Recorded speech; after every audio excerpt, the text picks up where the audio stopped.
Good evening and welcome. Thank you for being with us this evening. I'm Adam Block, Chair of the Needham Planning Board, and I call this meeting to order. This meeting of the Planning Board is being conducted in a hybrid manner consistent with current state regulations and is being recorded. All materials, including the agenda for this meeting, are available on the town's website, which is needhamma.gov. I note that we're all present except for, at this point, Natasha Spada, which means that we'll need to do roll call votes on any matters that we take up this evening on the agenda.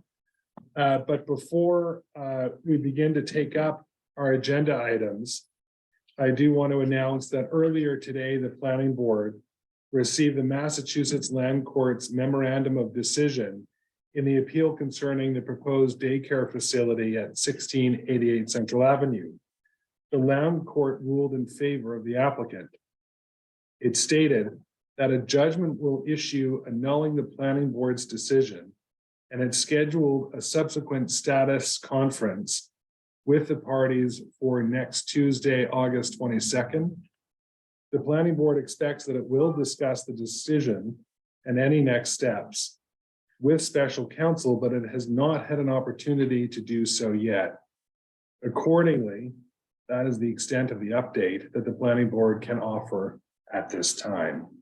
And now I'd like to take up the first item on our agenda, which is a request to release unspent peer review funds to petitioner Needham Enterprises LLC relating to the aforementioned proposed daycare at 1688 Central Avenue. I didn't even know that we were actually still holding unspent peer review funds, but I see no reason to hold them. Do my colleagues have any questions specifically or comments about the holding of the funds? I just want to ask Lee Newman to verify the amount. Yes, that's correct. Okay, then I move that we release the remaining peer review funds in the amount of $531.66. The yard to 1688 Central Avenue, Needham. Second. So we have a motion by Paul, a second by Artie. Any discussion? Hearing none, I'll come to the vote. Paul Alpert, Aye. Artie Crocker, Aye. Jean McKnight, Aye. and the chair votes aye. The next item on our agenda is the board appointment of a member of our board to the Climate Action Committee, the Climate Action Plan Committee. Artie, I understand that you wish to serve, and I'm going to come to you in a second.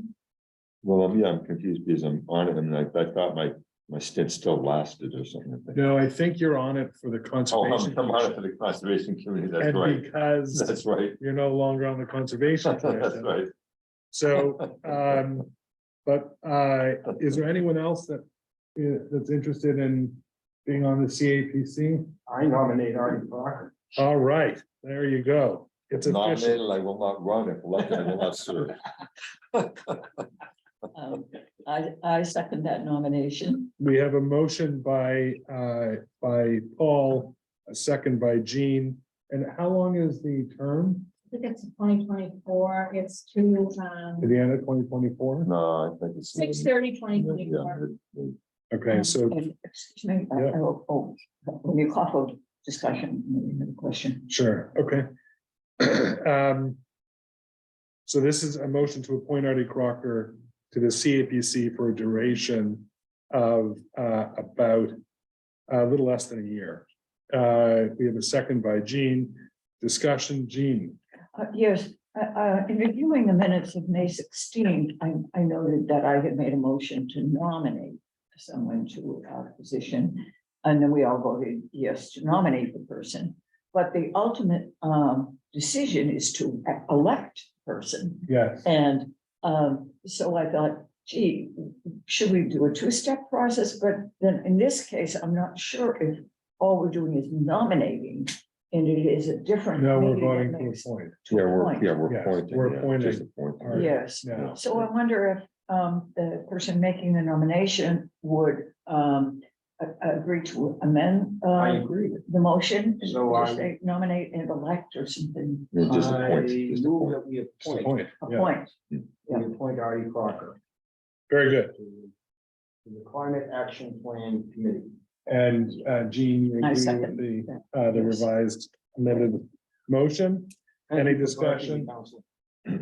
Any discussion on the amendment or the main motion? Hearing none, I'll come to the vote. Paul Alpert, Aye. Artie Crocker, Jean McKnight, Aye, the chair votes aye. We've unanimously decided by those all present that Artie, you shall serve and continue your good service.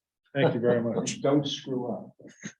Well, Paul, all I can say is I'm following your pathway. That's all I can say. to Paul. Then I withdraw the comment. I heard from Natasha, she's in through Lehman and with her daughter, and they're stuck in a terrible thunderstorm, and she's trying to get back to her hotel. So, You may not be able to She's make not it. there yet. Okay.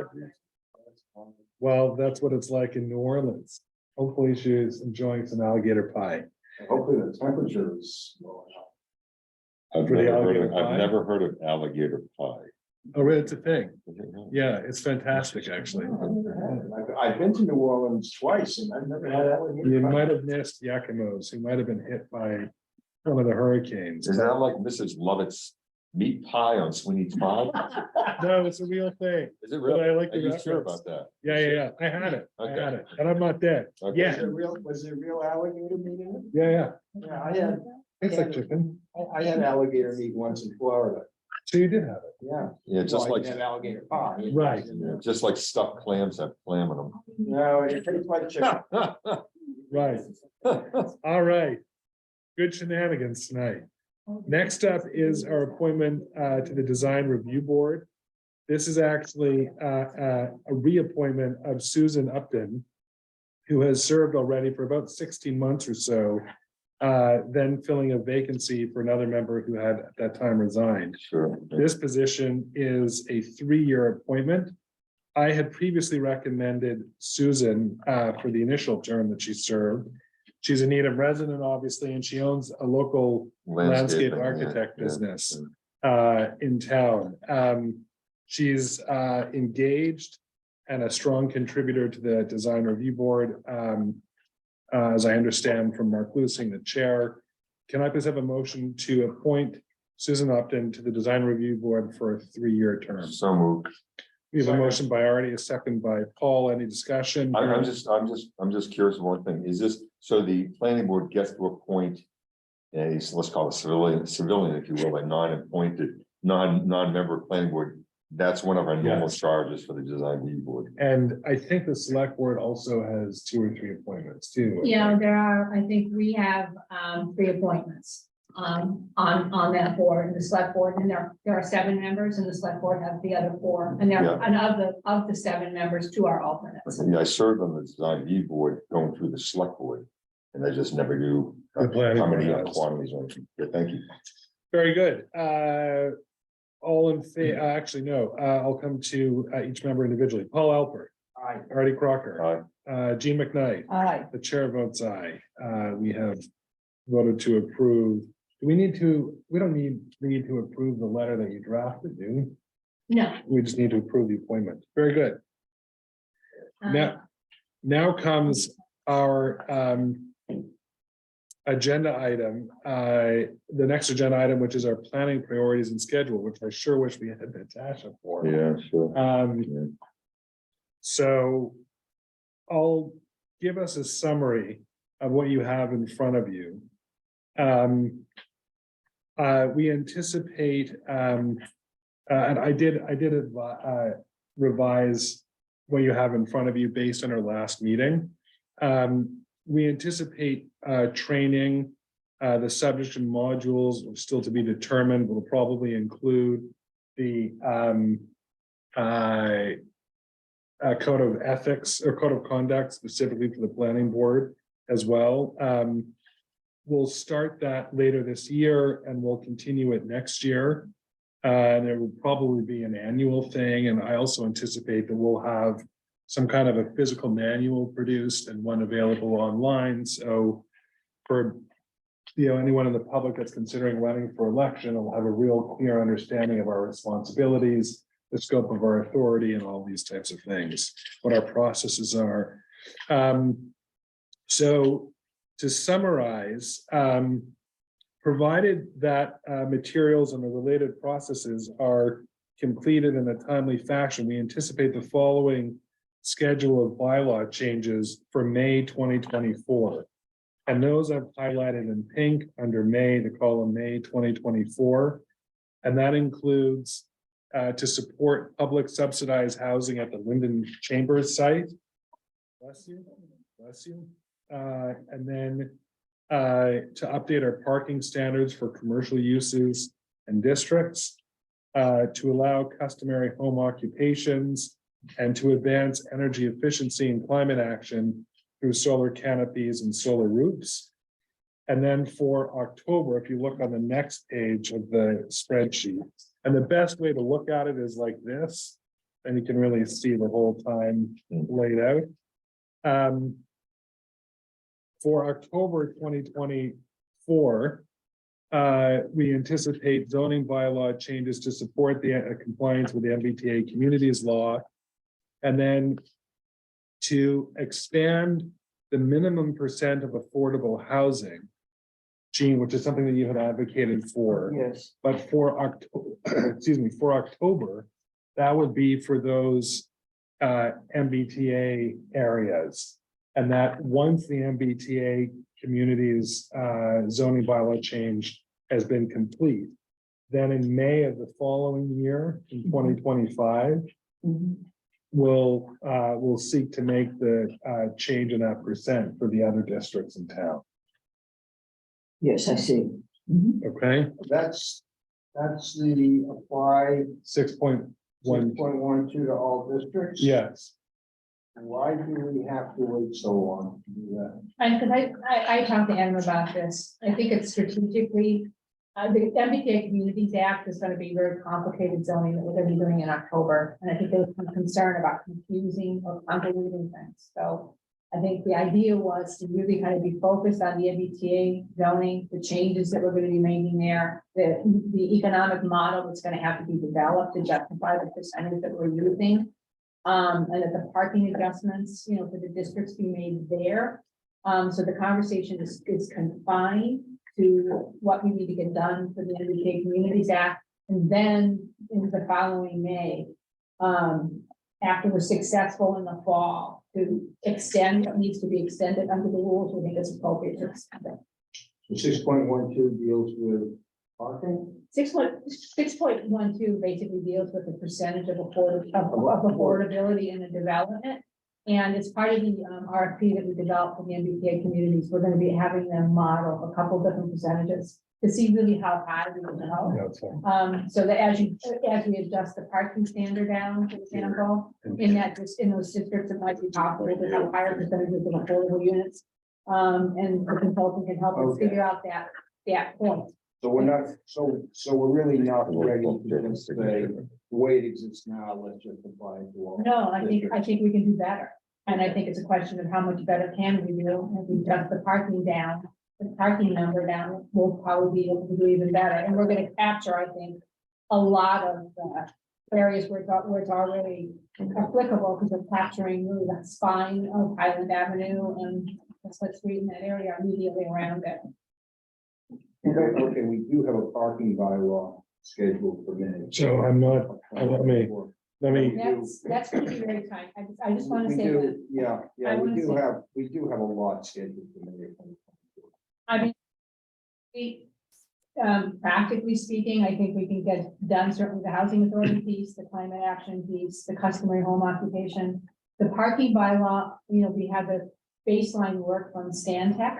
Yeah. But that needs to be developed further. I mean, because they're just basically pointing us to studies or the ITE journal saying that we're on the high end. I think we need some specific recommendations from them on what those numbers ought to really look like. so we can And engage so I'm them. reaching, Adam suggested that I reach out to them and get at least a sense from them about kind of price of what it would cost And to a have them time take it to the next level for us.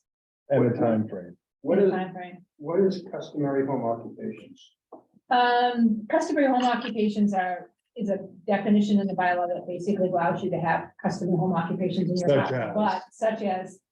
Doctor. Oh, Well, no, okay. such as a tailor Okay. and the problem is that the Yeah, yeah, yeah. definition is so old. Right. That the It's occupations that you irrelevant. have just don't make any Yeah, sense anymore. It's occupations that you can have, it's work that you can do in a residential. Is it, and just even thinking about that, and I get it, but isn't it mostly related to externally what would then be created on the property? Because I mean, people are doing anything they want to do within their house as far as work goes. Well, not legally. No, So that's the problem. The is- point being is, I mean, they have businesses, internet businesses, many businesses that we're never gonna know about, and that's what they do. The issue, isn't the issue really, is the externally what it creates on the property, and I suppose Yeah, customers coming to the property. And customers coming to the property, that would be, to me, that seems the main thing, because there are a lot of things which have no one coming to the property, Right, a but I lot think. of occupations. And I think right now the bylaw is written to kind of create that framework about it defines what the uses are, and then it kind of limits the number of people who don't live in the house that can be associated with it, working in the house. Mhm. So that's how the bylaw is currently drafted, but the use profile in it is not current. Talking about uses, carpentry and piano teachers, and I mean, so it's talking Yeah. about uses that are not really relevant anymore. So I think the idea there was to update that bylaw so that the activities that people are doing in their houses are defined and they're legalized. Mhm. Okay, we'll get there, Music teachers. we'll get there eventually. That was an Okay. example. No, I think I misspoke. I don't know. Yeah. In that definition. Well, they should be, because I don't think that they. I hate to think that my daughter's music teachers, when she was growing up, were. Practicing legally. I mean, photographers. I can name all kinds, Consultants, consultants, I can name all kinds of things. but you Real go- estate agents. Yeah, real estate. but we don't really meet with clients in our Real house. estate agents shouldn't be allowed to meet at all. I've been told neither should lawyers. I won't go any further than that, Paul. I'll give us an example. My daughter, Neither would be draining. Annie, who is a certified financial planner, Hmm. and she doesn't live in Needham. In fact, she lives in New York State. And she has a lovely home office. She sees clients in her office. She has an administrative assistant, Mhm. and so I think that when you speak of that, there's no exterior evidence of this. But there may be a concern about, is there sufficient parking if Yeah. you're going to see clients? Is there sufficient parking if you're going to have an employee? Those are the kinds of issues we might want to discuss. Yeah, and then not allow certain signage, as or allow or not allow signage in some cases. Exactly. Well, they're not, right now in the bylaw, it's not a Those special permit use, it's either allowed or not allowed, so Right. it's not something that we would be discussing with them. Yeah, But so for example, so let me just give you an example. Well, let me just read it to you so you know what we're talking about. So right now, the definition is a customary home occupation. Is defined as a customary home occupation engaged in by a resident of a single or two-family dwelling, which may include carpentry, cooking, preserving, dressmaking, handicrafts, repair of small appliances or other small items and similar activities, provided that not more than one person is regularly employed therein in connection with such operation. There's no exterior storage of material or equipment nor other exterior evidence or variation from the regular residential character of the premises. And there is no advertising and signage and signing and no public display or sale of goods on the premises. So it has some of the, Right, and and that's then you're separate, talking about Artie, but the uses themselves, yeah, I that's mean, separate from professional offices, which is also allowed under a separate division In a residential house, in a residential. house. such as a doctor and a lawyer. Right, And and real that should estate. also, that should include, I don't know whether we want to look at that also, I mean, I would think that should include like, software engineers or. Right. well, I mean, the phrasing was may include, so it's may include, but then it talks about, then it gets into how many people, gets into external storage, signage. Yeah. And so as long as the profession does not have external storage, signage that makes it obvious that it's some type of business, Mhm. then to some degree, I'm not sure how much we care. But to We have, Gene's there's a point, parking issue, of course, but beyond that, I don't know why we care. I don't think, I could see a scenario where you do have, let's say a lawyer and an admin support person. Yeah. Or a consultant and an assistant or a partner. or a dentist. Yeah, exactly. And, well, a dentist office might have like a dentist, a technician, a dental technician, and an admin support person, which is more. Mm. So I do think we want to think through how many people are employed and do we want to modify that? You know, it's, Because it does I create think, impact on the neighborhood. Yeah, I think it's quantity of cars type I of think thing. currently a lawyer can have an office in his house, Yes. but I don't think you can have a law firm in a residential house. So I don't think you can have, I don't think you can have a dental practice. in a house. That's, I know So you can, what, so what's the difference between a law firm and a lawyer? There's Traffic. sole petitioners. traffic, the number of people that are coming in and out. But you can still have, you can have a meeting with people that might be 4 or 5 people, whether it's a law firm or a single practice. You can also have, a lawyer, a law clerk, an admin assistant, and a title researcher. You can, you know, I. Just because it's a I'd have to practice. look at the, I'd have to look at the. So, bylaw. but needless to say, I think I agree with you that if we're looking at one, we should look at the other. Yeah, And we should be reasonable in what the standard is to ensure that we're not promoting adverse impact on the neighborhood. that's the point. No, that's the main point. That's the only point. to And some yet extent. still being realistic with how work is done in the modern age. So that's the balance. Okay, with respect to the parking bylaw, I'm hoping that we would get, I'm hoping that the process would be simple enough so that we don't have to do a broader request for proposal, that Stantec would have the ability, and we'd have the funding in our kitty to review what our standards are and to make a recommendation. They would report in what that recommendation is. Was it 5.12 in our zoning bylaw, Lee? Yes. What those standards should be for the different uses in the different districts. And then we'd have a discussion. And if the rationale is reasonable that Stantec is offering, that we would just have a vote to revise those accordingly. If it's a more protracted, if it needs to be a more protracted process, I'm not absolute that May 2024 is the date. And it may have to get pushed under the reasonableness of the circumstance, yet I'm hoping that, we're in August now. If Stantec is engaged in September, I was gonna make a note here, engaged in September, and their report is in October. We don't have to change the language, just the number. And then, the different subsections, and we'd have that by December. I would do that, Lee, for your review and Chris's review, and then if it's sufficient, have it to the planning board.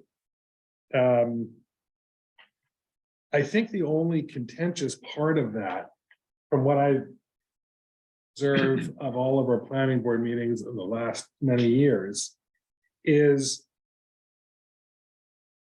there are some people that don't seem to accept the reality that multifamily housing in areas that are particularly close to transit, we would necessarily reduce the number of cars. Like, for instance, we had someone propose, I think, a half a car per unit for one of their residential developments. And a lot of people said, well, that's never going to happen and so forth, but that's the whole point. But this is specific to the commercial property Well, in the areas where they are. so That's what I'm we may talking about. have to handle this in a two-pronged approach. One, dealing with MBTA communities for residences, Yeah. and then for commercial uses. So, and some may say that multifamily housing is a commercial use. Well, I mean, I don't see that per se, but I mean, this row right here is specifically talking about the study that Stantec did as far as commercial.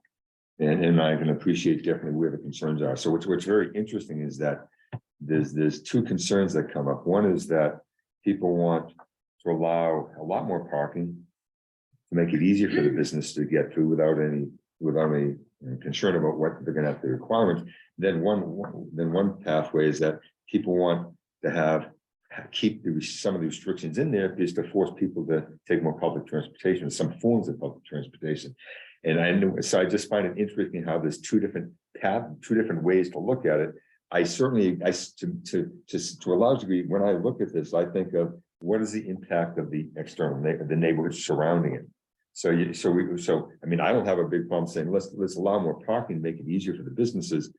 But then it's a matter of what is the impact of the neighborhoods around it. So when we're writing the bylaws, if we write them as such that we greatly reduce the restrictions, but then there becomes an inherent problem with the residential neighborhoods.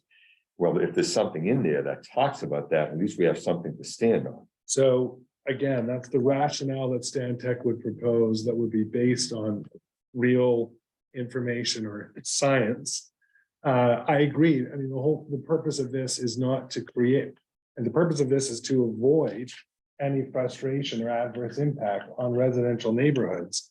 Yet people are coming in here all the time waiving parking requirements because there's no capacity, there's no supply. Oh, yeah. So that's just ridiculous and an unreasonable regulation. And where, we have reasonable regulations, they ought to stay. I agree with you. Yeah, and These are the issues with in stuff. going along with that, we also have a study that says these parking lots are underutilized.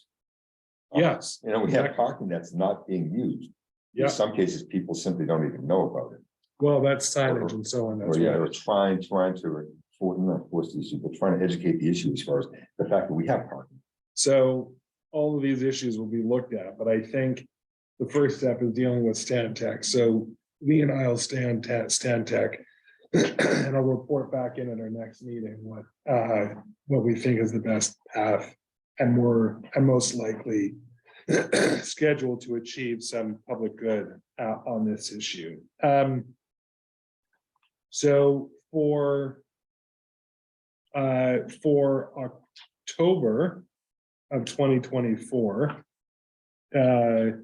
for October 2024, to pick up where I think we left off, we're looking at an MBTA zoning bylaw change for compliance.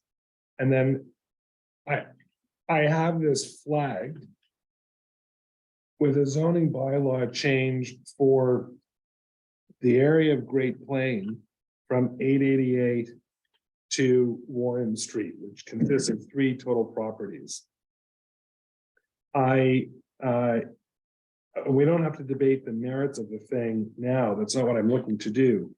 But Lee has reached out to the developer who's been in front of us already at least twice, maybe more, and to see what they're proposing, because I don't think there is support on the board to effectively spot zone, or what might be regarded by some as spot zoning this one area and give special treatment to a developer. And I agree with that part of it.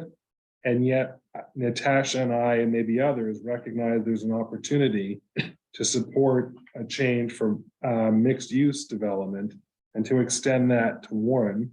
And there is a path if we, choose to take that up and to have that coincide with MBTA communities in October of next year.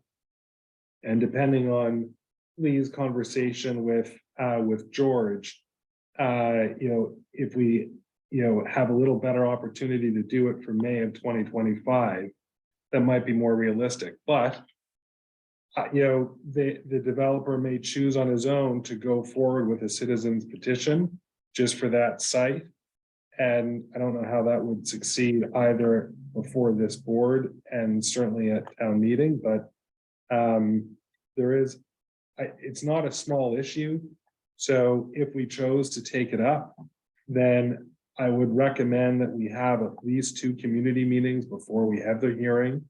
And those community meetings would inform the language that we would propose, deal in May with the select board, and have a hearing in June that would be well publicized, and then an opportunity to finalize the warrant and subsequent meetings if necessary to get to October of next year.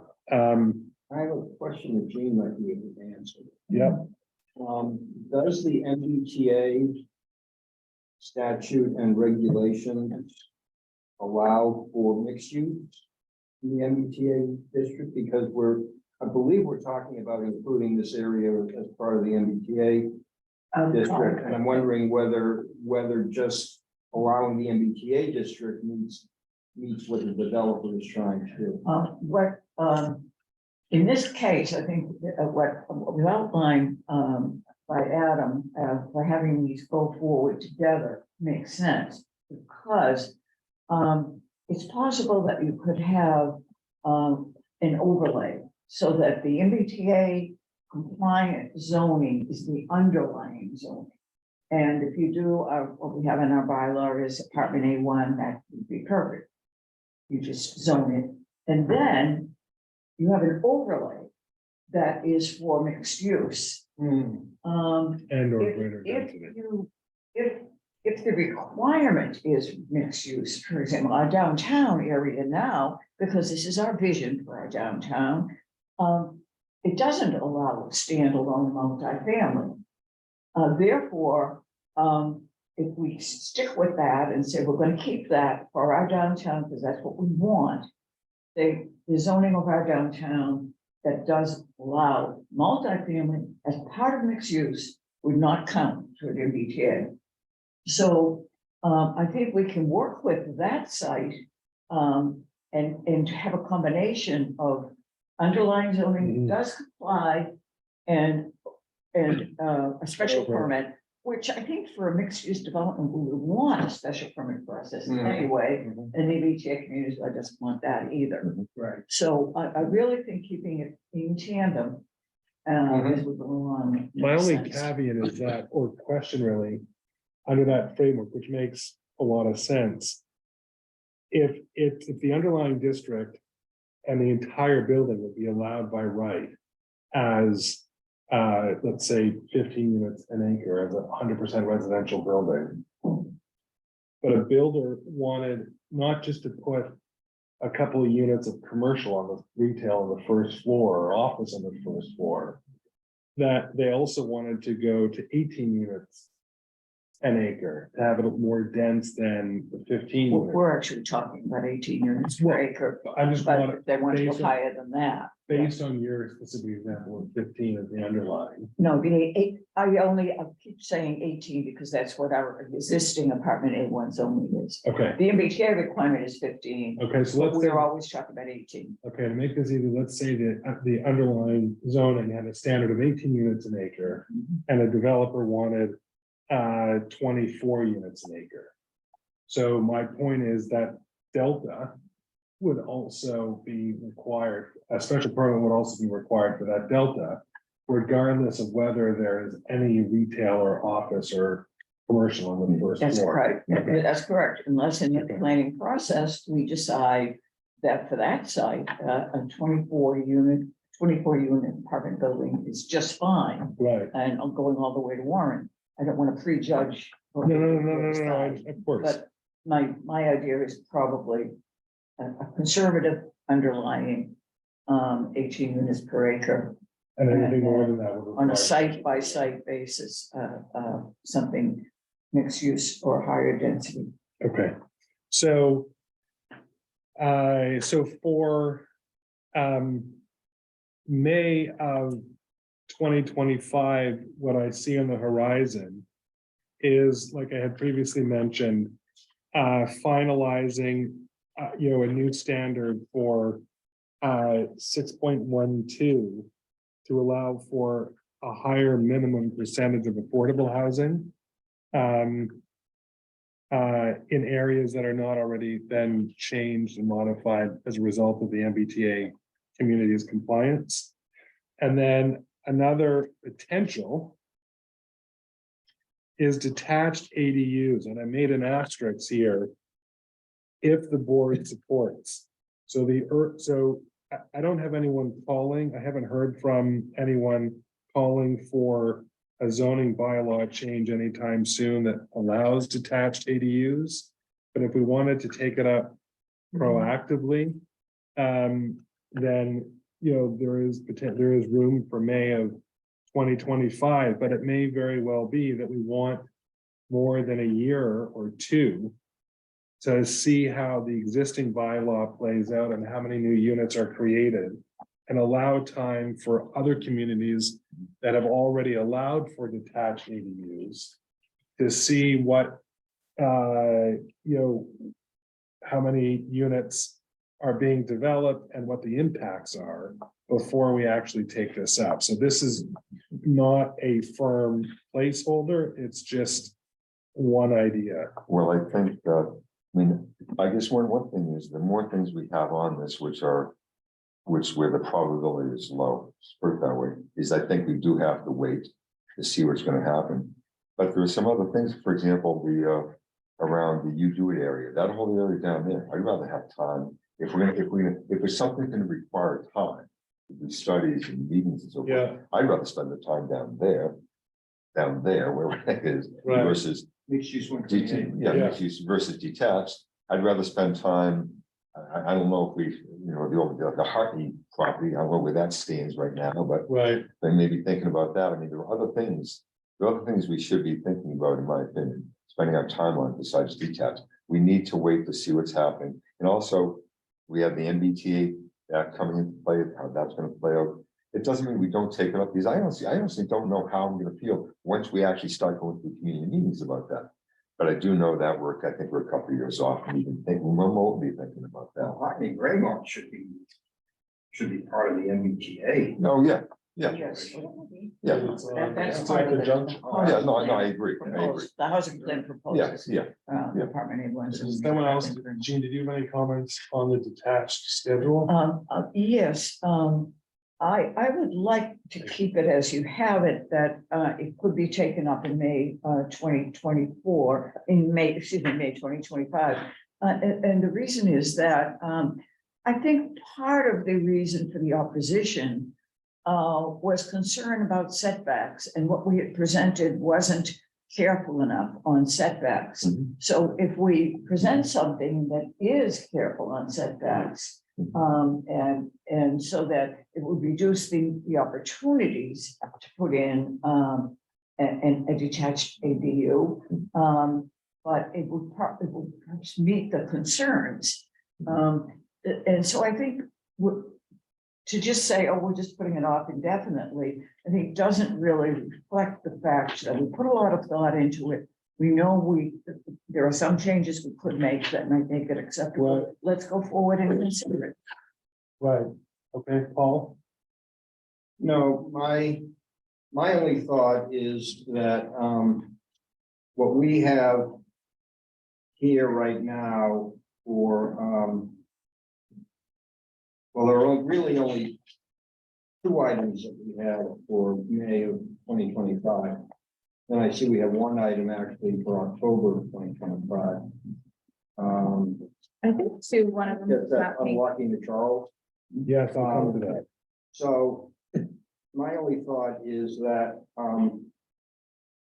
for May 2025, we're gonna have two different members of the planning board. And so we have no way of knowing what those two members are going to be looking at. I think that the parking is really non-controversial, Right, or it should be non-controversial. exactly.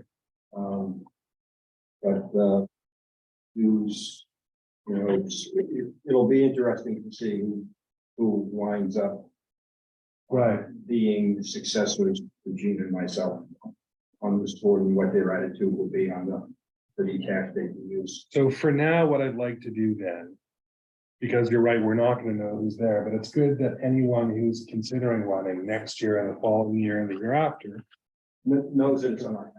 that there is some opportunity, and if so, this might be one time. The other thing that's not on here, of course, which we'll come to later, are other things that are necessarily gonna pop up, either by a developer between now and then, and other priorities that, that we may see, but I think this is getting the board into a better place to be able to actually plan on some of our own priorities. Well, I mean, I'd like to move the Charles Park. You know, say Port Unlock and Charles, I'd rather move that to May of 25. I mean, as opposed to October. I think that's a fairly substantial thing. I think it'll have a lot of importance to the town. You know, I know there's always talk about trying to keep certain things away from October. I'd rather see that move to May of 25. Thanks for bringing that up, Artie. What is that he's speaking? He's speaking about. Oh, I see. But there was a campaign thing that I had been stumping about. But basically, and I'll come, Paul, to you, because I'm mindful of the comments that you had, which I want to restate. But Gene, this relates to the area along the Charles River, from Highland Avenue to Central Avenue, which is, Yes, a mixed use 128. yes. Highland Commercial 128 includes you do with electronics and other areas. So I would certainly love to be able to take that up earlier. The first step that I see, I'm happy to do this with any one of you, is to go through diligently and look at the regulatory framework, including the use table and the dimensional regulations for those two districts. And just look at that. And then I'd like to bring in and interview developers, existing property owners on that site and commercial real estate brokers that are particularly familiar with that site and understand, to your point, Paul, is it actually a function of just market conditions? Or is it a function of a regulatory framework? Because what happened, as I understand it, with the New England Business Center is as a set of bylaw changes had passed, a decade passed and no action had occurred. And that's what prompted taking it back up again to modify the industrial district and to modify the regulatory framework for that area. And that's what had ultimately led to the success that we see with TripAdvisor, the Kendrick, Shark Ninja, NBC, and so on. So I don't know what it is yet. I just don't want to prejudge it. I want to look at it. And then after I've looked at it, I'll report back to the board. I'll have probably a conversation with Alex and Lee, and we'll report in on that conversation. And then we'll see if it makes sense to bring in and have an appointment with a number of these people that are engaged in that site as property owners and as developers or potential developers, and see what it is. I'm not going to pursue it either for May or October if the regulatory framework is fine, but the market conditions haven't materialized. Sure. yet. But Sure. one of the Yeah. changes that we could make, for instance, is reducing the requirement, the size of the lot requirement. Because by reducing the size, the required lot size, you might get more turnover because there are a lot of small lots. That's also true with an approach for Chestnut. So Adam, are you talking just about those lots that abut the Charles River, or are you talking about the entire mixed use 128 area? From the Entire, Entire mixed use Entire. 128. entire. Yeah, because I remember looking at this, it's probably been a couple of years now since we discussed this, but I remember looking at, some reason, I was looking at what was done when we rezoned the New England Business District. We also rezoned at that time mixed use 128. Right. Kind of along the lines of the New England Business District, and nothing happened. Yeah, I think a lot. Just like with Chestnut Street. Yeah, a lot of sites. Twice we rezoned Chestnut Street and nothing's happened. My professional hunch is that lot size is a big impediment. Mhm. Because in both, which is dimensional regulation, part of the regulatory framework. And both Chestnut Street and that district are effectively plagued by small lots. And that makes assemblage very difficult, and it makes any kind of productive turnover very difficult. There are also other factors that have to come into play. redeveloping all of that area is gonna be, I think, extremely expensive. Because there's gonna be sizable, I would expect sizable environmental remediation that would be necessary Mhm. out of a number of those lots. Mhm. So, but if it is, I want to go for a canoe ride. I spoke with Janet from Concom and go for a canoe ride up the Redmond Bay, trails. Redmond Bay, just go to Redmond Bay. And just, and see what that potential is. So that's my fuller thought on unlocking the Charles. I put it in, yes, Artie, it's in for October. If we can do it earlier than that, and we have the capacity in our department and the political will to do it, that's earlier, that's great.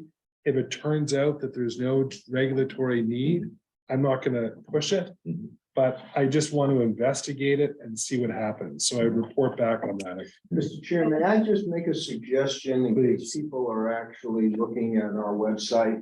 and Yes. Looking at this chart, that you rename that unlocking the Charles / mixed use 128. And Highland Commercial 128. Yeah. Thanks for the Otherwise, I suggestion. don't think. Yeah. understand it, because I Yeah. was, personally, what I was thinking of is subdivisions that we've approved, where we Yeah. might have had. Where, Yeah. oh, sure, where Yes. we might have had an opportunity to seek easements for access to the Charles, and we chose not to. Because we weren't giving that a high priority, and frankly, neither was the Conservation Commission. And so now it's a lost opportunity. That's right.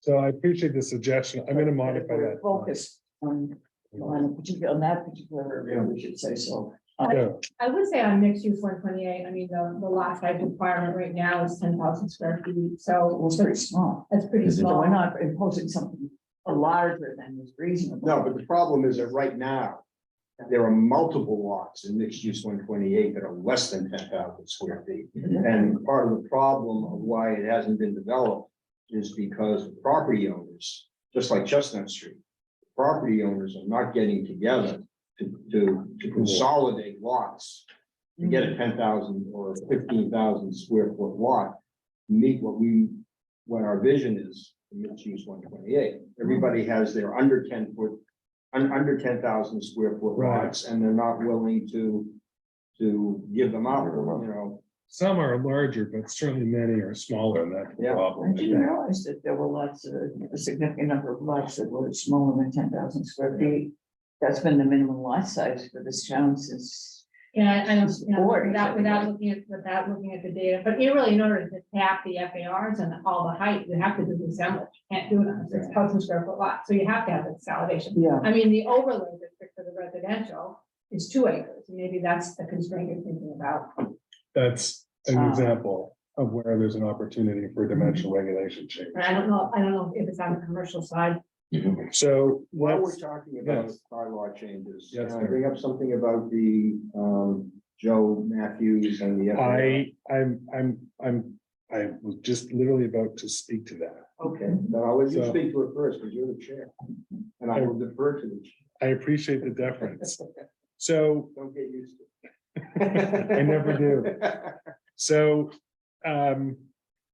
under our housing section of our priorities, I had included floor area ratio, which is really a function of, size of home, and it relates to the appointment that we had with Joe Matthews, who's a resident of the town, and we have an email received in our packet from him requesting that we modify the floor area ratio, that we reduce the size of homes by requiring the inclusion of finished sections of the basement and attics on third floors in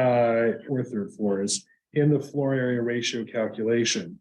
And he made some assumptions in that email to us, which I don't think have actually been borne out to be true. What's the, That the large house review, that the focus of that was affordable housing. It wasn't affordable, that was not the focus. I think the impact of large structures next to smaller homes was at the time the bigger concern, and dealing with drainage and so on. And trying to break up the massing of the house. So there were different political problems to solve and different practical questions to solve, as opposed to now where Joe Matthews is talking about including the attic, a finished attic and a basement that might be 5,000 square feet or more and limiting it to 3,800 square feet. The purpose of a large housing study committee, I'm not done yet, Artie. Oh, I'm I'll come sorry. to you I'm after sorry. I come I to, apologize. but there's so much difference here. It's like, I greatly apologize. right? Exactly. I appreciate that note. of the record. Thank you very much. I'm glad to come back to you at one. I was hearing on the zoning out, same, man. I but was zoning out. I'm sorry, buddy. I'm sorry. I can't tell you how many times Sorry. it happens. I get it. But there's important substance here because I also am not sure that in the materials that he provided, that the information, the source information is actually correct. That when I look at it, because I am a professional in real estate and have access to the raw market data, I think I see some, some differences, although his underlying point is that we're taking a small house, whether it's 1,200 square feet or 2,200 square feet. Right. It's true that's coming down and we're getting these homes that are marketed as 5,000 plus square feet on lots that, that are 10,000 square feet or less.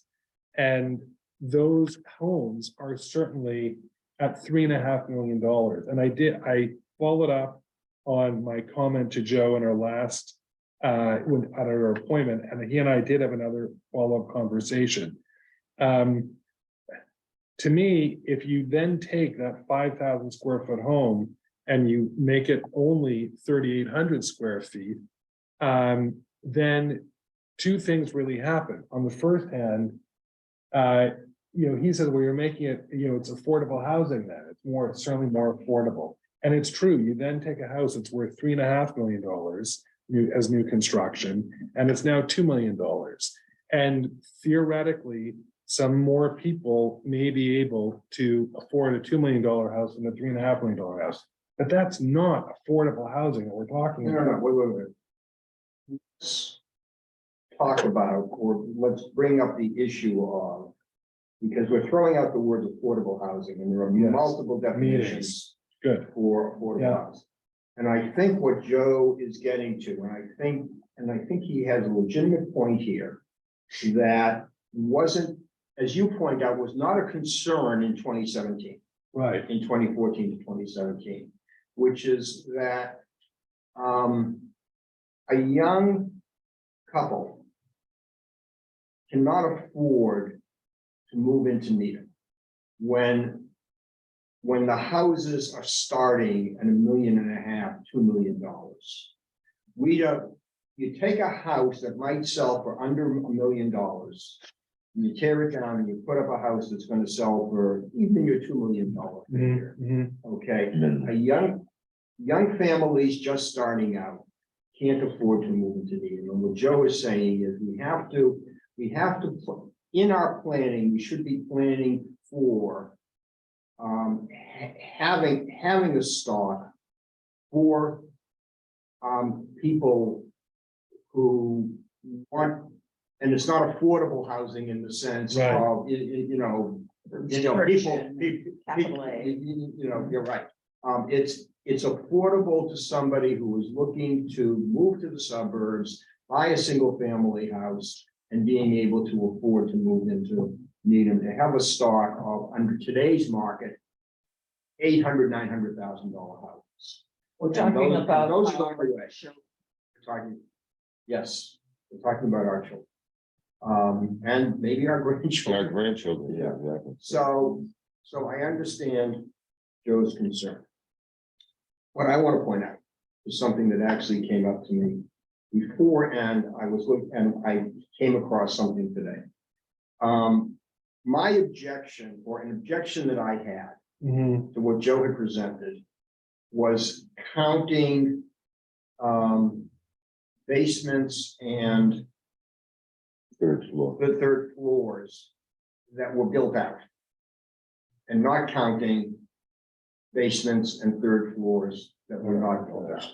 And my objection at prior meetings, at prior consideration of this, was that what you're doing is you're telling the homeowner who has bought a house that just meets the FAR, that they cannot now turn a non-built basement into a non-finished basement into a finished basement. You've created a situation where you've taken a house that complies and created a zoning violation. I happen to, because of the decision that we got today, I was taking a look at Mass General Laws, Chapter 48, Section 3. And I came across something that, you know, is just kind of thrown out there because it's at the beginning of a paragraph that deals with religious and educational. The first sentences, or the beginning of the first sentences, no zoning ordinance or bylaw shall regulate or restrict the interior area of a single-family residential building. And my thought was, well, with these FAR regulations, aren't we doing that? And I called Chris Heath and raised that with him, and he pointed out that there are multiple cities and towns that have FAR regulations for residentials. He said that, but they're all over the place as to how they define. Right. I had as I was coming to the meeting, I was thinking about it while I was driving. And one of the things that I thought about was when you buy a house, when you refinance, you get a plot plan. And part of what the plot plan is that the surveyor is certifying that the house meets zoning. Surveyors don't go into the house. Right. So if we have an interior restriction that says, well, if it's finished or not finished, you may or may not meet zoning, you know, that creates a problem on the block plan issue. It creates a problem, like I said, about being able to finish the basement. So all I want to say is, reading this sentence, thinking about this, is that when the planning board is ready to consider this issue in full, we cannot, I read it to say we cannot make the distinction between a finished basement or an unfinished basement, or a finished third floor or an Because we unfinished. can't regulate. the We interior. either include the floor or we don't include. And to your point, I think the other dimensional regulations are how you make a more substantive and meaningful impact, Well, that's how I Lot- always lot- thought about it like anyway. lot coverage, Yes. you know, and height, Yeah. especially in addition perhaps to. And setbacks. So, Oh, Gene, before I get to you, Artie, go So, ahead. so Paul, in essence, what we're really saying is, perhaps you're not saying this, but what it sounds like to me is the FAR should include all the inside space, because we cannot limit what they're doing with it. Correct. Which they can finish it, unfinish it, which means it is part of the FAR. Now, how does that change perhaps our FAR regulations? Well, we may have to change I the don't know. amount of FAR I don't know. that we allow. Yeah, I don't know. I mean, but I do agree, well, I agree with where Joe's heading with this. And I do believe that in 2017, the goal was not the goal was not to produce what's happening now. With the third floor being finished out, with houses being built, with everything being finished. And these 5,000 square foot houses on 10,000 square foot lots. That was not the goal of what was going on. The goal was actually put some resemblance of sizing in place, which may be resembling to what happens in Wellesley, for example. So again, if we're going to change something, I'd certainly say count all the inside space. Because that, you know, because that's what's going on. That's what's going on. They're building the whole thing up. We should just include it as part of the FAR. And I think we should take it up sooner rather than later. I don't think we should wait 2 years for taking it up. There's no need to. This isn't necessarily a complicated thing. Is back in 2017, that's what the goal was, to put some brakes on, not brakes, but put some guidance on the size of the houses. And the opposite has happened. And I think I refer to it as kind of a loophole in some ways. I think we should close the loophole. So, Lee, Gene, before we get to you, I'm looking at the study committee goals from 2016. for the large house committee. And it seems like the goals of that were much broader than that. Is what already just articulated correct? Was the whole thing to make homes? No, I wasn't implying that the only reason for it was that. Part of the reason was to actually put some type of resemblance of a reasonable sized house on a certain size lot. There were other parts of there were certainly other parts, other components coming into play during the study, but sizing was one of them. That isn't what was accomplished. So, well, how do you see what the goals were then? And read from the website that No. existed at the time. I wanna understand, like, is there actually a loophole in practice? And, or are we just dealing with a different problem today? Based on different priorities today, which is what I think. I think that's the answer. Right. We have to reassess what our priorities are here. As a community. For the single family housing market. So I understand what you're saying. I'm not entirely sure that context is entirely correct, but it doesn't Well- matter, because at the end of the day, the question is for the community today. Mhm. You know, do we want to limit the size of this? I mean, I understand that some people don't want to have any limitation. I understand that. Okay, I get that. Okay. And then to get to another point that already has, which is that we shouldn't push it out so far. We have to look at how many zoning articles we have that we want to bring before then, and how many we feel we can politically take to town meeting. And we have to prioritize. So to that point, and Gene, I promise I'm gonna come back to you. So be very Very patient. patient, Well, very Be patient. very patient. So I spoke to Lee For a about. lawyer, incredibly patient. I spoke to Lee about what's the earliest we could consider this. And she felt that given the capacity with these other priorities for May and October of next year. After town meeting, the special town meeting in October of next year, we could potentially strike up a study committee. And study committee would have time, there'd be community meetings. And have potentially a zoning bylaw change for October of 2025. And when I spoke subsequently to Joe Matthews about that. And my understanding is that he will want to move faster than that in a citizen's petition. He can choose to do that. I'm not satisfied that town meeting is going to support, a change that hasn't been studied, even if there are 3 members of the planning board. That support it or more. Well, I would like to hear, Alex made some mention about reading what was on the site. What were you gonna read? Were you gonna read something related to back in 2017? What does it say? I would like to hear what it says. Let me have Jean speak. Well, but Yeah, Alex- Reading over your shoulder. Yeah, I think it would be reasonable to read it. It's not very long. okay. So Is that what Alex- you have, the goals? Is that what you're gonna read? I was gonna read the general purpose of the Large House Review Study Committee from the website. Okay. Right. Yes, Go ahead, thank you.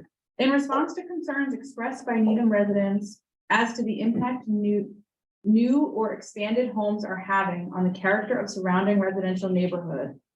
The Needham Planning Board is appointing a Large House Review Study Committee to develop recommendations on how best to ensure that new residential construction in the single residence B and general residence district will complement existing buildings, setting, and neighborhood character. The committee will also explore how the updating and upgrading of structures in such neighborhoods can and should be done, while at the same time conserving the neighborhood's distinctive qualities as changes occur. The planning board is taking this action with the support of the select board. That was the general purpose. In 2016, so the purpose today is different, it's the. Well, Time out.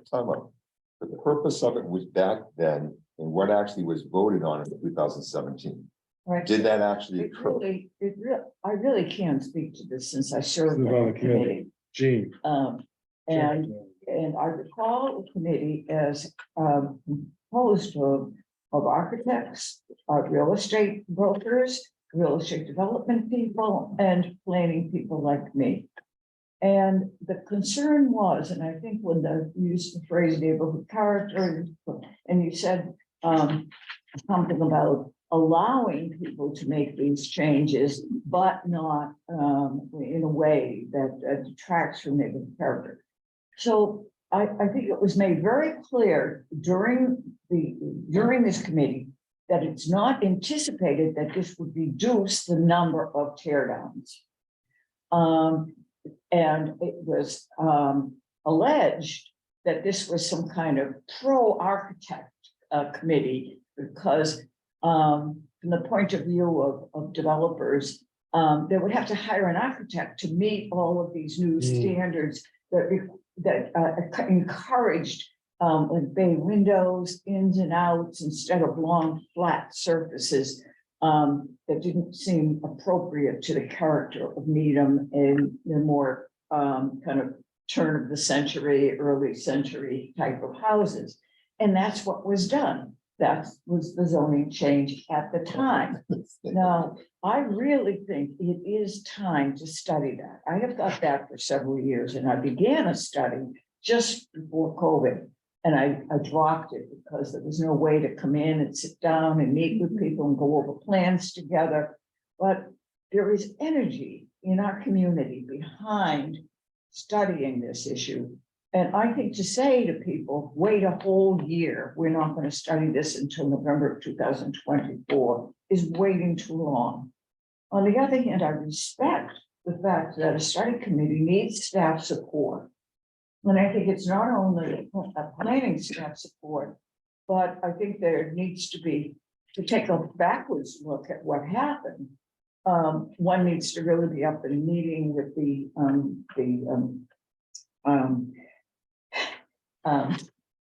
not the public works, what am I talking about? The building department, to really review the plans and see exactly what was done in the full year before the changes occurred, and then a full year after the changes occurred. What was the change? What impact did it have?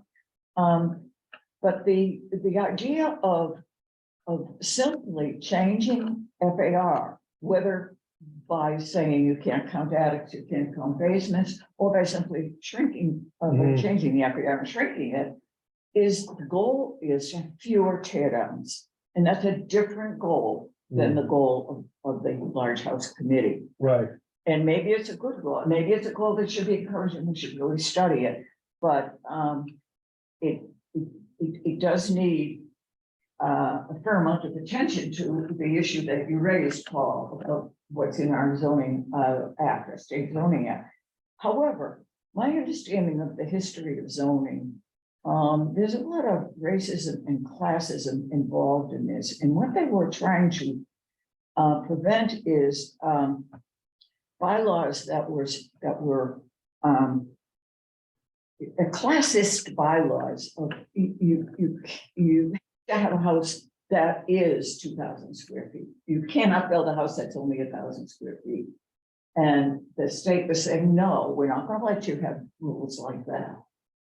Because that's classist, I guess you call it, to require it. See, it was an issue at the time. I think I would very much like to respond to the energy in the community by having a study committee that starts earlier with a goal toward May 2025 town meeting for any change that results from that study. So it's interesting, we're gonna have a study committee for the MBTA communities. There is no study committee for Needham Housing Authority zoning bylaw change. And we're not gonna need a study committee for, for parking bylaws. Not yet for mixed use 128 and Highland Commercial 128. Or customary home occupations. There has already been a study committee for the solar and energy efficiency. So that's all, that study committee is effectively, their work has effectively been done. But we are going to be servicing MBTA communities is going to require a substantial amount of capacity. Yeah, So, but that's gonna be done by October of 2024. which is why Lee was suggesting we start the study committee That's right. immediately I after understand that in That November. was my thinking. Yeah. And I mean, I know that most of the studying for the MBTA community is probably gonna be done sooner, but I just think there's gonna be so much preparation that's gonna be going into that November town meeting to make sure it's successful and community meetings around that and education around that, that I'm this, So I, I would be nervous. I mean, we are gonna ask in our budget for another planner. It's probably gonna be, it's probably not gonna happen right away. so If that's reality, then that's reality, but I hear what you're saying. Put it out. David. put it out publicly at this meeting. Maybe the and do MBTA it. community thing will be easier. Maybe we'll discover that after we've done the study and the zoning is done, that there's all this, more, that there's more momentum going into the fall, but then opens a whole window that. why don't we I'm say nervous this? about. Why don't And we, that's the priority. I think that's. the what I would do priority. is probably, I would have a conversation with Joe. And I'd say, look, we don't know exactly what the planning committee, the home committee is gonna require of the, and what kind of a study committee and where their work will end up by March of next year. Can we reassess the timing? And if we see next year, Yeah. when that study work has been predominantly completed and we've already moved into draft zoning for DHCD, if there's an opportunity to strike up the study committee in June, and it can start its work, in fact, in September, Or in May. Right. Then, or it's exactly, or in May, then we would, we would do that. I think part of the answer to Joe Mhm, is that based on this discussion, mhm, that the planning board agrees with him that this is a high priority item. The mhm, timing problem we have, mhm, the major timing problem we have is that the MBTA bylaw amendment, which is statutorily required that it be passed by October 2024, is really taking all the oxygen out of the room. And our staff would be flat may out. not have the time to, and the human power, the personnel, to take this up as quickly as Joe would like, but we recognize it as a priority. And we're And if it's committed. possible, We're we committed agree to, that we would like to take this up right, as soon as we can. Which is with potentially that goes out to May 25. Would be May 25. so, I like that Well, it's response. not likely gonna be But- October of 24. Let's put it that. Not likely. No, not in this, not with our schedule right now. so I I, think we need to With- tell, we with need to tell him to charge. make sure he knows. By the way, we don't have that colored paint. it's not, I know, because I wanted to have this There's still discussion. kind of uncertainty, yeah. So so it goes out to October of 2025 for action. But if there's an No, opportunity. Let me finish. no, you said October 2025. I did, I thought I you just, meant- wait, just, That'd be a mess. Didn't you mean? No, that's where he was when we walked in. let me finish, please, and you'll have clarity, I Okay, promise. okay. Right now, it's in this schedule, based on a conversation that I had with both Joe and with Lee on the capacity. And the legitimate concern that Lee has with the capacity in her planning department. That if work is still gonna be required flat out through October of this year from the home committee and the consultant and all of the people that are working in her office, then, working on this issue, then yes, we probably would, it would be for action at the special town meeting in October of 2025. However, in the event, and we'll have our first real significant assessment of time, will be by March of 2024. If the majority of that work is done, if there's capacity and we haven't had 5 developers come up to us that forces our hand in action, then yeah, we would commit to advancing this at our earliest opportunity, even before, and striking up that committee potentially as early as May of next year, if we have that capacity. And I'm not entirely convinced that he'll be satisfied with that. He may still go in May or October with a citizen's petition. I've told him, I don't think that's a good idea, because he's gonna need to speak to the very real consequence of reducing the acquisition value of a home from $1 million or $1.1 million to $800,000. And people are counting on that nest egg. Well, we as- don't know the number, so throwing out a number. Actually, Artie, No, I throwing do, out- Throwing out a because number, I'm a real estate no, throwing out a professional. number is a little too. It's not. No, it's a sure. little too I much think- advance. No. I think there's a better way to approach that, Adam, which is that if he brings a citizen's petition, Mhm. planning board. Planning board feels that this needs study, Yes. because it's not just an FAR. Because the planning board, which deals with this, Mhm. feel that it's not just an FAR issue. It's also issues of height and setback and lot area ratio. That we have to look at all of it, and it needs study. And if he's just gonna bring a citizen's petition on FAR, he's not gonna have planning board, he's probably not gonna have planning board support. Mhm. And without that, it's not gonna pass. Mhm. I've had that conversation with him. And it's not clear to me that this is something that encourages the development and makes it easier to develop housing so that it can be done with only a majority vote under the new law. It may still require a 2/3 vote. I think it would. So now, By the so way, I have a question. You mentioned that you would like to get into the budget for a third planner. I'm asking for it. For this fiscal year, I'm asking for in the budget for 2025. for 2025. The request will be in, I don't know what the FinCom will Yeah. do with it, I may have to, it And might feel that like another is- year. I know, and that's another year out. And is there any way that we could be asking for it as a supplement for 2024? But I think I would really like to see us have a third planner. I think we need. it. I And don't, we were, our strategy, well, I don't know about our strategy. I'm gonna say this, Lee and I will have a conversation. It's already on my list, and I will speak to John Conley about it. yes, I was gonna say, we need to talk to.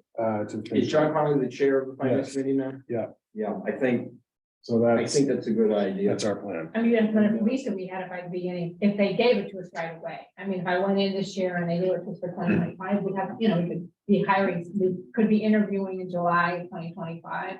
2024, Yeah. and have somebody on board in the fall. Right, So but we've got so much work to do on. all these housing, issues. On the MBTA. That's because that's a So many huge amount issues. of work. And that's a huge amount of work, and you really need it. Now you need it before July of We have a 2024. consultant. I mean, that's one part, that's part of my report, which I'll give you an update on that. We've interviewed, we're gonna So, hopefully hire somebody next week. So Adam, I just want to get some clarity. Paul, you made mention that type of, if Joe goes to the town meeting for a change, the wording change, let's call it a wording change, if you will, almost a little bit more than that. That you're saying it required 2/3 versus 50. Why would that one require 2/3 versus 50 when the If you look, detached ATUs was 50? because ADUs deals with affordable housing, the way the statute is written. Oh. ADUs, I think, is specifically mentioned Yes. on the 50% reduction. yeah. It specifically mentions ADUs Mhm. as being there, and I think it's affordable housing and ADUs.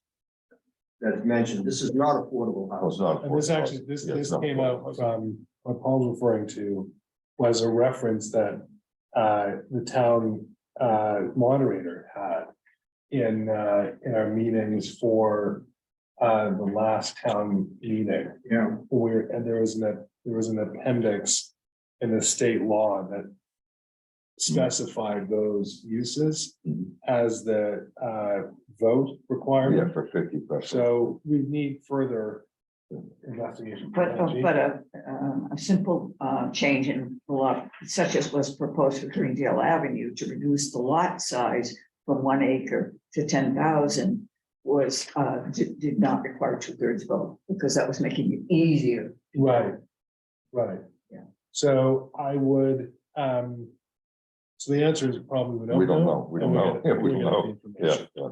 So the last item in our planning section is I still have to get together with Natasha to devise a real program and to put it in for the schedule for improving our diversity, equity, and inclusiveness in our zoning bylaw. Part of that relates to work that the housing plan working group had done.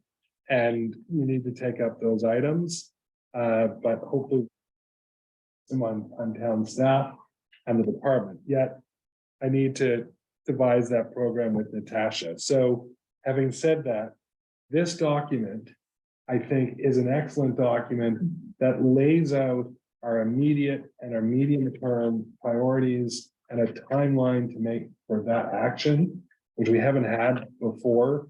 It's going to be a living, breathing document, and things are going to come in here. We're going to add them under housing and commercial, climate action, and other categories as developers come to us with other projects and other members of the community, advocate for other change in areas. Our building commissioner advocates for further change, Artie does, or Lee does. So thank you very much for this robust discussion. I'll reach out to Joe and let him know, as we've just discussed. And I'll report back. Lee and I still have some work to do. And we'll do that work. The next item on our agenda are the minutes. And we have minutes from May 1, minutes from May 3, minutes from May 16, and June 20. I'd like to take them up in the reverse order, only momentarily. Basically, the June 20 minutes, I need more time to review. I looked at them and I had comments, but I've been traveling over the last couple of weeks quite a bit, getting my son to camp and visiting day and Same back. here, same So, here. Need more time. So we need more time. So is the board okay that we planned on June 20? Yeah, that's fine. So then May 1 and May 3, the minutes are almost identical. Those were for town meeting, Mhm. and the only difference is the comment that I had made that I'm trying to recall it offhand, that I had asked, we had asked the town clerk with respect to the ADU bylaw amendment to to specifically email all town meeting members at email addresses for their comments on the detached element in particular. I think And that's in there now. Yes, exactly. So does anyone have any comments on May 1st? Hearing none, can I have a motion to approve the May 1st minutes? I move that we approve the minutes of the May 1st, 2023 planning board meeting. Do I have a second? Second. So, we have a motion by Jean, a second by Artie. Any discussion? Hearing none, I'll come to the vote. Paul Alpert. Aye. Artie Crocker. Aye. Jean McKnight. Aye. And the chair votes aye. The May 1st minutes are approved. Any comments on the May 3 minutes? Hearing none, I'll ask for a motion. So to moved. approve. We have a motion by Artie to approve the minutes of May 3rd, a second by Second. Jean McKnight. Any discussion? Hearing none, I'll come to the vote. Paul Alpert. Aye. Artie Crocker. Jean McKnight. Aye. Chair votes aye. We've approved the May 3 minutes. Now comes the minutes of May 16. And Jean, you have some comments. Yeah, The first one was dealt with, change, it was changed to elect, because that was essentially what we Right. did. Was to elect, Mr. Sparta as vice chairman, so everybody's okay with that.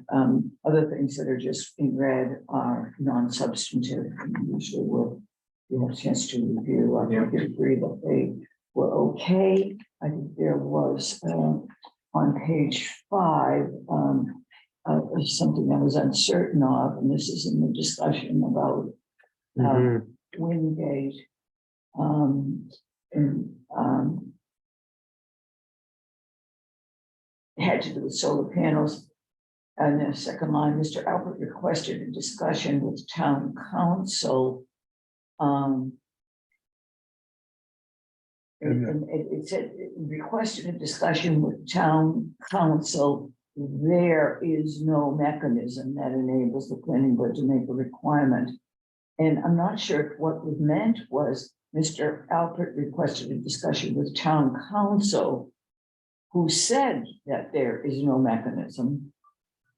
No, Is this, that no, it wouldn't be what that. happened, or- No, it would just be requesting an opinion from him. The opinions wouldn't be here. Question. But Paul wanted to talk to town Yeah. council is what the point is. Yeah, Mr. Albert yeah, yeah. requested Because- that there be a discussion with town council. Is that right? There be a discussion with town council. To see if there is a mechanism that Yeah. enables the Right. planning board. Yeah, To make a yeah, requirement. that makes sense. That- Okay. That works. Okay, there is a mechanism. Okay. Yeah. Then, the way to do it in the plan, it was said,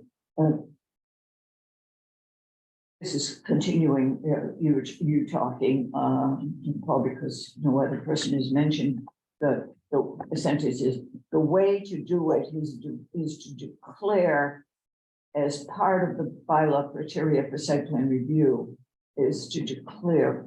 Not declare. No, that's, I don't think Paul. I don't think Paul said that. I don't think Paul said that. But the point is, What is it? I was suggesting that the way to do it is to include solar review in our As a criteria condition. of the site plan review. yeah, Okay, include solar review as part of the bylaw recurring for site plan review. Okay, then that makes sense. And I- Rather than declare. and I think Okay. I mentioned some of this, because I thought I said that there is no definition of what solar ready is. Mr. Alfred requested discussion. Yeah, The applicant would has have agreed been. to do it, but the board is thought- not there. So you think somebody else was speaking? You think you were speaking? I think I said that there is no Rather than- definition of what solar ready is. So should it be inserted? Well, I think there was as is pointed out in the first sentence, the proponent agreed to solar ready. So there was some understanding of what solar ready means. But as to the requirement and,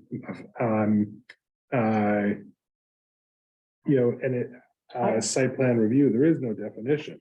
That was the point. I think The applicant has maybe agreed this to- is, I think this is the way it must have happened. Mr. Block stated, then Mr. Alpert requested that there be. Then I think if you say, Mr. Block responded that the applicant has agreed to do it, etc., Hmm, then it's clear that Mr. But I'm continuing at that point. Block is responding rather than Mr. Alpert. Yeah, Adam, yeah, you were making statements that saying that Okay. you didn't think I the think board that had would the right. take care. That's right. All right. Mr. Block responded that. Yeah. Okay. We're taking care of that. That there is no definition, that's where. They responded that the applicant has agreed to do it, but the board has Oh, no okay. authority to make them do it. Planning board does not have that right, it's in the. Got it. Okay, so then we're going down to the paragraph that starts with Mr. Alpert. The second paragraph from the bottom.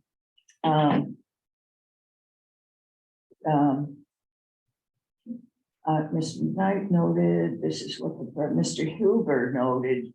Certain sections of our zoning bylaw. The petitioner has already done the second half of section 3.16. his position is, yes, and this is all continuing, Mr. Huber.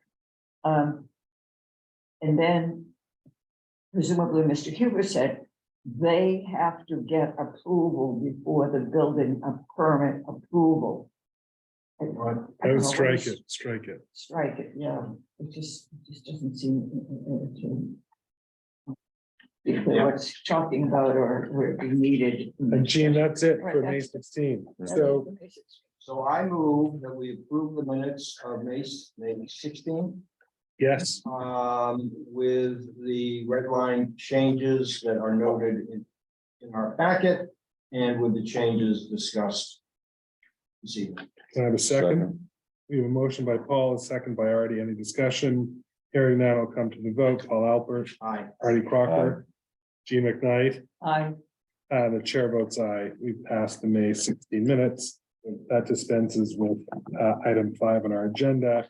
Next is a report from our planning staff and board members. I have some brief reports, but I am going to ask Lee and Alex to go ahead first. Okay, so I'd like to report on the home committee. I'm sorry, I don't this. I like the yours. Right? I didn't turn it off. I'm sorry. So we conducted interviews with 2 firms to actually be the planning consultants. They were conducted last week. And I anticipate that we'll begin making an offer to one of those companies. We should have them on board and under contract by the beginning of next week. We're looking at scheduling the first meeting of the home committee for the first week of September, I think on September the 7th, before we're gonna end up probably. So it's moving forward with a consultant, hopefully on board, and under contract next week. Excellent. very good. Yes. I'd like to encourage the consultant once hired to be given a copy of the housing plan. That was part of what went out in the RFP. I will say as part of the home committee and as part of our planning, which was different than the housing plan working group, I want to make sure that we make time in, and I was hoping Natasha would be here for this discussion too. I'll mention it to her, that I anticipate the board will have a much higher level of engagement between the reporting in, the policy considerations, the questions that we'll ask, Yes, I think and reporting back. I think we had talked about that Yeah, before, exactly. right? Okay. Lee, do you have anything else to add? I know I just wanted to give you an update on the Thank you. MBTA work. I don't. So I have a couple of items to report in on. One with respect to the Council of Economic Advisors. Amy Helson has now been, who was the town's manager of economic development, has moved up to the town's director of communications. And so the manager of economic development position is vacant.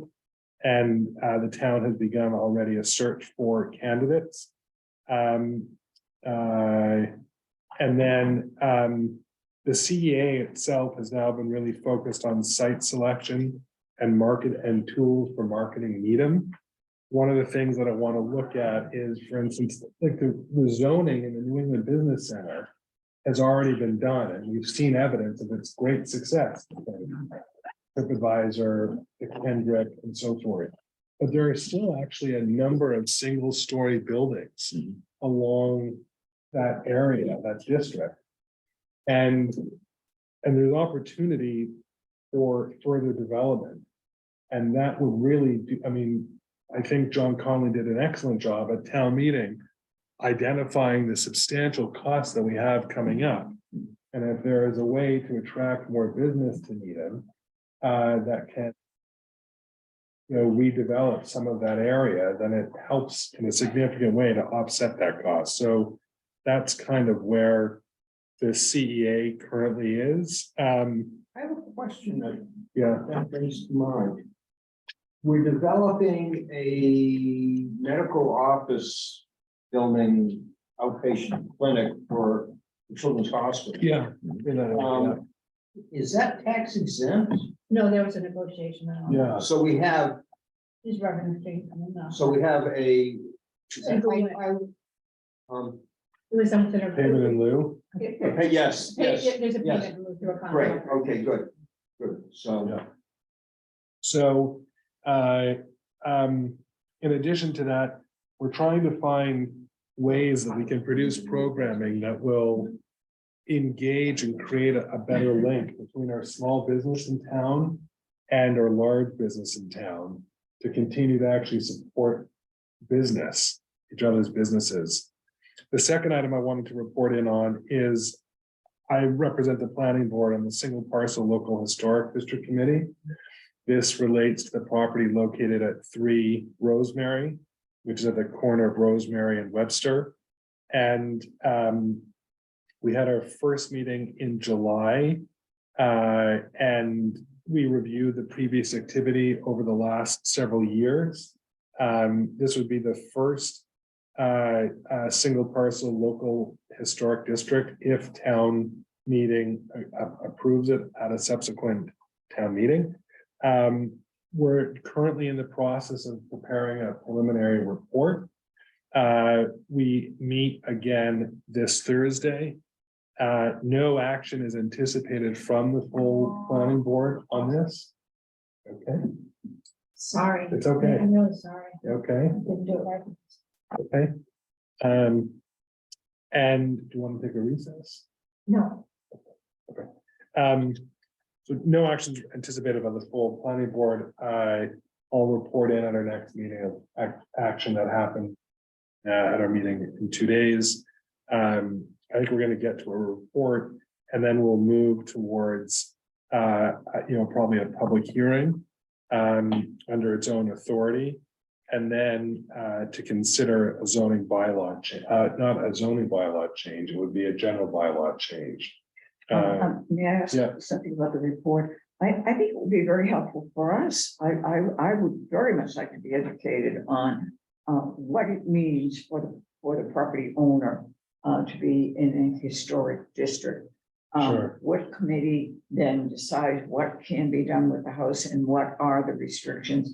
I just and maybe that is going to be part of the Mhm. report, but I think it's important that it be articulated so that we all understand it. I think town meeting would do that also. Yes, exactly. Absolutely. So, the next item in our packets was a schedule for the rest of the year in 2024. Al, thank you for preparing it. Yeah. I have to check with my wife and our school schedule. I mean, it evolves, but it's nice Exactly. to have something Yes, to work exactly. from. It really helps me at least. And my wife and me. Yeah.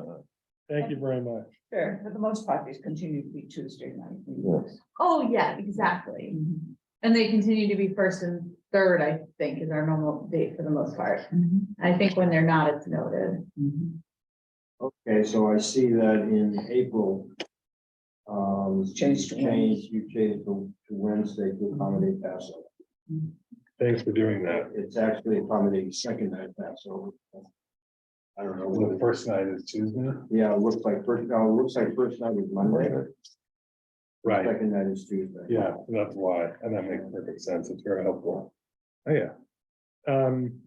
We can bring in chocolate covered matzo and any snacks that night. There's a company in Prince Edward Island called Cows, and they make ice cream, and it's phenomenal ice cream. And they've been at it for years. They have another place, they do it in Nova Scotia, a couple of places in Nova Scotia. But they create these chips. They call them cow chips, and they're chips that are covered in chocolate. It reminded me of. Oh, no, those wouldn't taste good at all. It's just my No, it son tastes goes good at all. crazy. Next time I'm there in Halifax, I'll bring some in. We have correspondence in our packet. In addition to the email I mentioned from Joe Matthews, we received an email from Rob Petit dated July 18 of 80 Robinwood Ave. We received an email from Tim Rafferty dated July 27 regarding speed bumps and signage at Trader Joe's site. We received a notice of public hearing for July 20 from the Dover Board of Appeals relating to a special permit application to allow short-term rentals out of residence. With that, You didn't mention what the subject of Mr. Pettit's letter was. oh, I apologize, you have it there, It says, it's regarding Needham Streetscape downtown. project, Thank you. and he wants to encourage, Yeah. bicycle activity. Thank you very much. So, yes. You were going to ask for a motion to adjourn. I was, Peter O'Neill just walked in, we missed the entire meeting. So I don't know if you're gonna report the Observer, but I've been looking at the Needham Observer, the website, Mhm. by the way. And I don't want this to go to Mr. O'Neill's head, but it's an excellent website, it's an excellent publication, what's going on in Needham. I agree. Noticed that we had some flooding last week and the Needham Observer had an Yeah, article. caught it right up, yeah, right away. There. Yeah. But one of the things, one of the things in terms of what we do is that it was by looking at the Needham Observer that I discovered that, the owners of the property in Tom's Hardware Yeah. Oh, yeah, have a new tenant yeah, yeah, in pharmacy, yeah, Right, which is a privately owned which is nice. pharmacy, not Yeah, a which chain is nice. pharmacy. And- And in fact, I was talking with a doctor who, told me that, she has a lot of patients who have been using Union Pharmacy in Mhm. Newton and are thrilled with it. And so looks like we're gonna have an excellent addition to the corner of Great Plains That's right. Avenue and Chestnut Street. that's right. Be interesting to see what happens with Bird Pharmacy, because they're also a Bird's Hill, because they're Yeah. a specialty pharmacy Yeah, as well. Yeah, I was thinking back to my years as a planner in the town of Framingham. And the planning board took the point of view that they wanted to not encourage a new business that competed with an existing business.